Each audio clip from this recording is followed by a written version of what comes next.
যখন যেটা করি প্রফেশনালি হোক ব্যক্তিগতভাবেই হোক I want to give my 100%।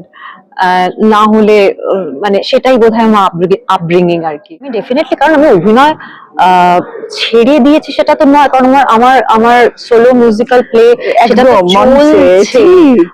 তাই জন্য কোথাও একটা শান দেওয়া ধার দেওয়া অভিনয় ক্ষমতাটাকে সেটা কিন্তু চলছে বাই ডিফল্ট। দেখো, আমি খুব ফরচুনেট, আমি সবসময় মনে করি যে আমি খুব প্রিভিলেজ, আমি খুব ফরচুনেট ব্যক্তিগত জায়গা থেকে, কাজের জায়গা থেকে।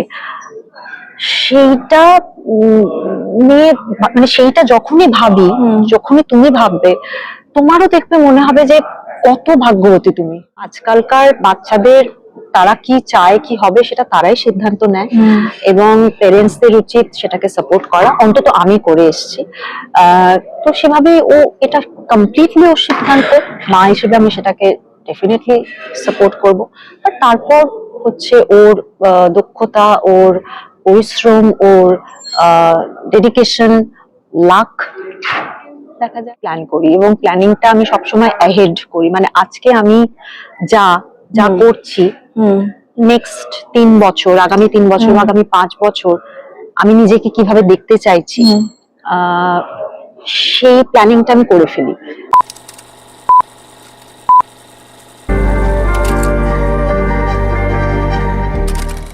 5 জানুয়ারি তিনি তার সামাজিক মাধ্যমে একটি পোস্ট দেন দ্য সেকেন্ড ইনিংস শুরু হওয়া নিয়ে। গত বছর যেটা শুরু হয়, প্রযোজক হয়ে তিনি সকলের সামনে আসেন। তবে নতুন ইনিংস যতবারই তিনি শুরু করেছেন, যেভাবেই করেছেন, যে ক্ষেত্রতেই করেছেন, তিনি তাতে প্রত্যেকবারই সফল হয়েছেন। তিনি অর্পিতা চট্টোপাধ্যায়, এবং অর্পিতা দি আজকে আমাদের কথা হচ্ছে তার প্রযোজিত নতুন ওয়েব সিরিজ, যেটা কিছুদিনের মধ্যেই আসতে চলেছে সোনি লিভে, জ্যাজ সিটি নিয়ে। অর্পিতা দি, এটাতেও তো এরকম ছক্কা, তাই তো? আমি এখনো জানি না, আগে দর্শক দেখুক, তাদের ভালো লাগুক, তবেই তো ছক্কা। 19শে মার্চ রিলিজ হচ্ছে সোনি লিভে এবং 3টে ভাষায়, হিন্দি, বাংলা, ইংরেজি, 3টে ভাষায়।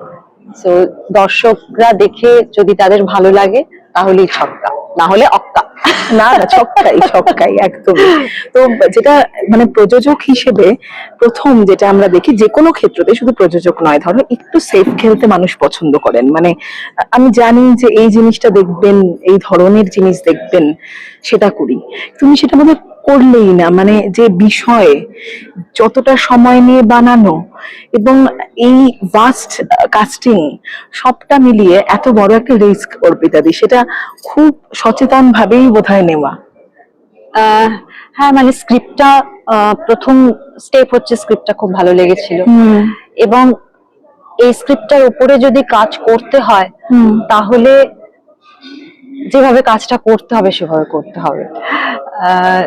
আমি সেটাতে সবসময় বিশ্বাস করি যে তুমি যদি বিরিয়ানি বানাতে চাও তাহলে যা যা উপকরণ লাগবে এবং যে সময় লাগবে সেটা দিতে হবে। যদি তোমার কাছে সেটা না থাকে তাহলে তুমি বিরিয়ানি বানিও না, অন্য কিছু বানাও। কিন্তু বিরিয়ানি বানাচ্ছ কিন্তু তোমার কাছে উপকরণ খুব কম, সময় খুব কম, সেইভাবে আমি কাজ করতে চাই না। তো আমি যখন এই স্ক্রিপ্টটা কাজ করব ডিসাইড করলাম, তা সেটাকে জাস্টিফাই করার জন্য যা যা করা দরকার সেটা তো করতেই হবে। একদম, মানে হাফ হার্টেডলি কোথাওই থাকা, সেটা বোধহয় অর্পিতা চট্টোপাধ্যায় নয় কোনো ক্ষেত্রতেই জীবনে, তাই না অর্পিতা দি? হ্যাঁ, সেটা ঠিক। মানে আমি যখন যেটা করি প্রফেশনালি হোক ব্যক্তিগতভাবেই হোক, I want to give my 100%। না হলে মানে সেটাই বোধহয় আমার আপব্রিঙ্গিং আর কি। তো এই কারণে অনেকেই আমাকে প্রশ্ন করেছেন যে আপনি তো একজন অভিনেত্রী, আপনি প্রযোজনা করলেন, এখানে কেন কোনো চরিত্র করলেন না? সত্যি, কিন্তু সেটাই একটাই কারণে, কারণ এই এত বড় একটা এপিক কে প্রযোজনা যদি আমি করি, প্রযোজক হিসেবে আমি যদি থাকি, তার যে একটা বিরাট কর্মকাণ্ড, সেটাকে আমি যদি 100% দিই, এবং যদি না আমাকে দিতেই হবে, তাহলে অভিনেত্রী হিসেবে যে রোলই করছি আমি সেই সময় একই সঙ্গে, তাহলে সেখানে আমি কি করে 100% দেবো? তো সেই জায়গা থেকে আমার কখনোই মনে হয়নি যে এখানে আমার কোনো একটা চরিত্র করা উচিত। ইনফ্যাক্ট আমার স্টুডিও 9, আমার প্রযোজনা সংস্থা, সেখান থেকে কোনো কাজ প্রডিউসড হলে সেখানে আমি অ্যাজ অ্যান অ্যাক্টর কাজ করবো কিনা আমি কিন্তু সে বিষয়ে এখনো শিওর নই, কারণ আমার সবসময় মনে হয় যে তাহলে আমার কাজটা কে করবে, কারণ আমি তো অভিনেত্রী হিসেবে আমি তো হাফ হার্টেডলি কাজ করতে পারবো না, এবার তখন প্রযোজক হিসেবে যে কাজগুলো করার তখন তাহলে সেটা কে করবে, তো কিরকম একটা ঘেটে যাব আমি, মানে সেটা আমি আর কি, এটা আমার তুমি ভাবো। না পারার একটা কারণ আর কি। তো দ্যাটস হাউ আই অ্যাম, কিছু করার নেই। কিন্তু এখন যে সময়টা তাতে সব জায়গাতেই আছি, সবেতেই আছি, একটু একটু করে থাকলেও আছি, থাকতে হবে, সেটা অর্পিতা চট্টোপাধ্যায় কখনোই নন, মানে অর্পিতা তুমি কখনোই সেটা নও, মানে যখন হয়েছে তখন বিরতি, যখন পরিচালক পরিচালক, যখন অভিনেত্রী অভিনেত্রী, মঞ্চে যখন, মানে বিভিন্ন দিক, এবং যখন মা, যখন যে কোনো জায়গায় সংসারে, সেইটা একটু মানে খুব ওইটাই যেটা interesting। বললাম, ইন্টারেস্টিং কিনা জানি না, আমার তো মনে হয় এটা না পারা, এরকম প্রচুর মানুষ আছেন যারা মাল্টিটাস্কিং একসাথে অনেকগুলো জিনিস করেন, আমি পারি না। তুমি চেষ্টাও বোধহয় করো না, মানে যে না আমি এটাই করি পুরোটা, এইটাই বোধহয় তোমার। কারণ আমি জানি আমি পারবো না। হ্যাঁ, হ্যাঁ আমি তো জানি আমি পারবো না, তাই জন্য আমি কেন চেষ্টা করবো, যেটা পারবো না সেটা চেষ্টা করে লাভটা কি। না যাই হোক, কিন্তু জ্যাজ সিটি নিয়ে একটু আসি, যে এখানে এতগুলো গান, বহুদিন পর একটা এরকম মিউজিক্যাল ওয়েব সিরিজ আমরা দেখছি, এবং গান তো তোমার খুব পছন্দের, সেই কারণেও কি এটা ভালো লাগা? যে আমি এক্ষুনি সৌমিকদাকে জিজ্ঞাসা করছিলাম, যুদ্ধ এবং গান দুটো দু তরফের, সেটা এইভাবে মেলানো, এইটাও কি কোথাও গিয়ে তোমার কাজ করেছিল অর্পিতা দি? যখন স্ক্রিপ্টটা শুনেছিলাম তখন তখন কিন্তু আমি এতগুলো গান এগুলো জানতাম না, মানে জাস্ট হ্যাঁ I just fell for the writing, the flow, the storytelling. আর ডেফিনেটলি 21টা গান এবং অনেকগুলো ভাষা, ইংরেজিতে গান আছে, বাংলায় আছে, হিন্দিতে আছে, উর্দুতে আছে, তো সেটা তো আইসিং অন দ্য কেক। একদম। আচ্ছা, এই যে তুমি মানে এক্ষুনি গানের কথা হচ্ছিল, যে গান এবং যুদ্ধ, গান মানে তো কোথাও গিয়ে ভালোবাসা, যুদ্ধর কথা বলছি না, অর্পিতা দি ভালোবাসা ছড়ানোয় কতটা বিশ্বাসী এমনিতেও? সব সময় জীবনটা খুব ছোট, সেখানে পজিটিভ এনার্জিটাই রাখা উচিত, মানে it's too short to nurture the negative energy as well, positive energy nurture করতে করতে জীবনটা শেষ হয়ে যাবে।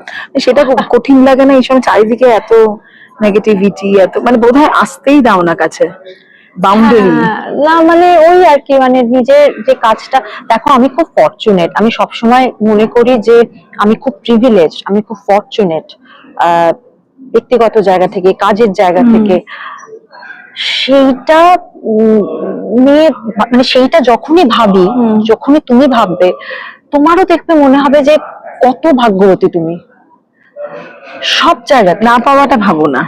হ্যাঁ, কারণ ভাবোই না বোধহয়, বা সেটা নাওই না মাথায় বোধহয় কখনো।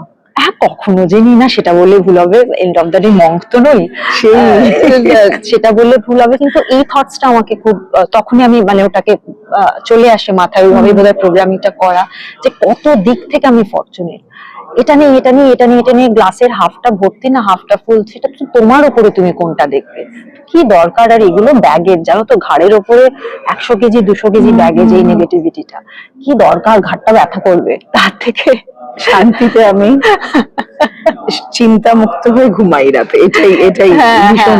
আমি ঘুমোতে খুব ভালোবাসি, এবং কোন রকম সাহায্য ছাড়াই আমি মানে 10 ঘন্টা 12 ঘন্টায় ঘুমিয়ে পড়তে পারি। 10 ঘন্টা পর্যন্ত তুমি সময় পাও? না, পাই না, কিন্তু আমি খুব চাই, আমি খুব ঘুমোতে ভালোবাসি।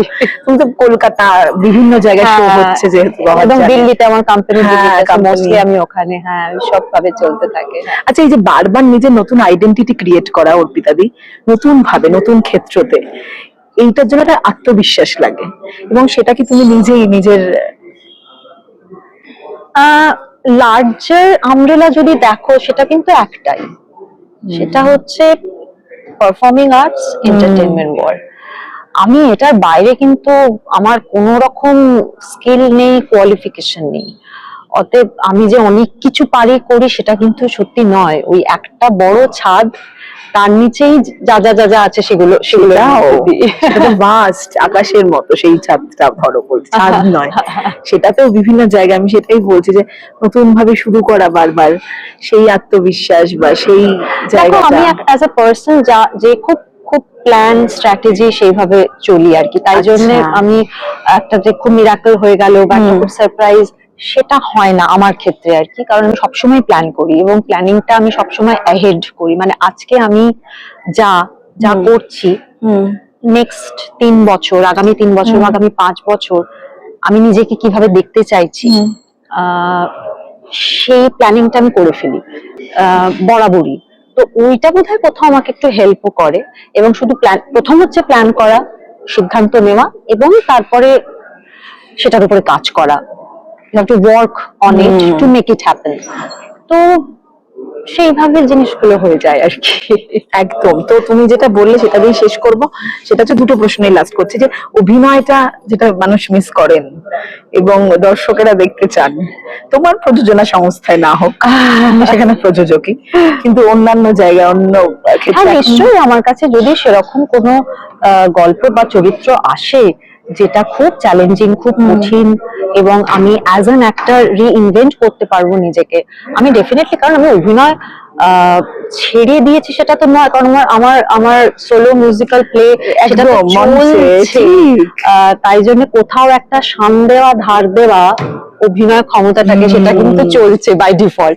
যদিও মাই নেম ইজ জান এটা শুরু হয়েছিল কোভিড এর সময়, তার সূত্রপাত, সেটা এখনো চলছে, বাট হ্যাঁ I am very much into there, এবং সেরকম কোনো প্রজেক্ট এলে আমি I will definitely consider it, depending on other situation, সেইভাবে প্ল্যানিং করতে হবে। Again I said that I have person of planning, হ্যাঁ সেটা হুট করে কিছু নয় সেটা তোমার জীবনে, সব প্ল্যান করে। না, হ্যাঁ হ্যাঁ, সেটা খুব সহজ হয়ে যায়, হুট করে কিছু হলে তখন খুব ঘাবড়ে যাই, ভাবা চাকাতে যাই, কি করবো না করবো।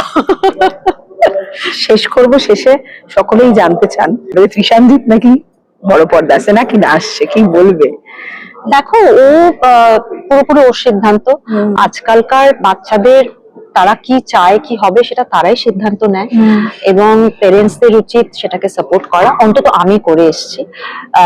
তো সেভাবে ও এটা কমপ্লিটলি ওর সিদ্ধান্ত, মা হিসেবে আমি সেটাকে ডেফিনেটলি সাপোর্ট করব। আর তারপর হচ্ছে ওর দক্ষতা, ওর পরিশ্রম, ওর ডেডিকেশন, লাক, দেখা যাক। মা হিসেবে সবসময় ফ্রিডমটা বোধহয় দিয়েছো না সন্তানকে, যেটা খুব প্রয়োজনীয়।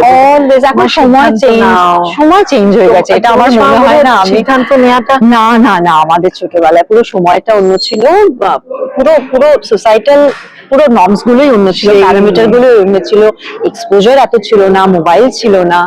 সো এখন যে সময়টা এসে দাঁড়িয়েছে, আমার মনে হয় আমার সাথে সমস্ত মায়েরাই বেশিরভাগ ক্ষেত্রে এগ্রি করবেন যে এখন তারাই সিদ্ধান্ত নেয়, আমাদেরকে সাপোর্ট করতে হয়। একদম। Thank you so much. তো আপাতত জ্যাজ সিটি আসছে, সঙ্গে মাই নেম ইজ জানও আসছে আবার কলকাতায়, সেটার জন্য সেটার খবর আপনারা দেখতে পাবেন। তবে আপাতত 19শে মার্চ 19শে মার্চ সোনি লিভে আসতে চলেছে ওয়েব সিরিজ জ্যাজ সিটি, 3টে ভাষায়, বাংলা, হিন্দি এবং ইংলিশ, তাই জন্য যে কোনো ভাষাভাষীর মানুষ কিন্তু এটা দেখলে বুঝতে পারবেন।